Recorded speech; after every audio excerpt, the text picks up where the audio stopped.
Çorum'daki esrarengiz olayı konuşuyor. Fısıltı gazetesi aslında olayı büyüttü. Kenti ayağa kaldırdı demek mümkün. Bir kız çocuğunun her gece mezarlığa gelip ağladığı söylentisi. Hatta gören, uzak da olsa görüntüleyen de olmuştu. Ve mezarlık o dakika itibariyle ana baba günü oldu. Ben onun insan olduğunu düşünmüyorum.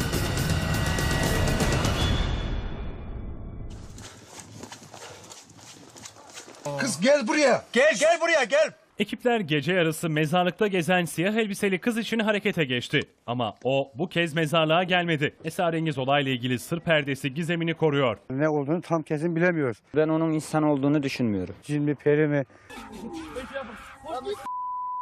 Çorumlular tedirgin. Nedeni ise her gece mezarlığa gelip bir mezarın başında ağlayan siyah elbiseli kız. Işık kuruyor.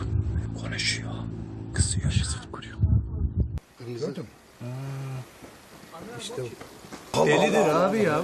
Ulu Mezarlığı'nda akşam saat 21'den sonra gelip tuhaf sesler çıkartan gizemli kızın sırrı hala çözülmüş değil. Çorumlular ise büyük bir endişe içerisinde. Tuhaf sesler mi çıkartıyor? Evet, uğurluyormuş. Mezarlık görevlileri gizemli kız için bir de not bırakmıştı ama cevap alınamadı. Bir anda kaybolup gidiyor. Ben de korkuyorum. Korkmayan hiç kimse yok. Esrarengiz olayın aydınlatılması için mezarlığa güvenlik kameraları takıldı. Kamera sisteminin yanı sıra ağaçlara da foto kapanlar yerleştirildi.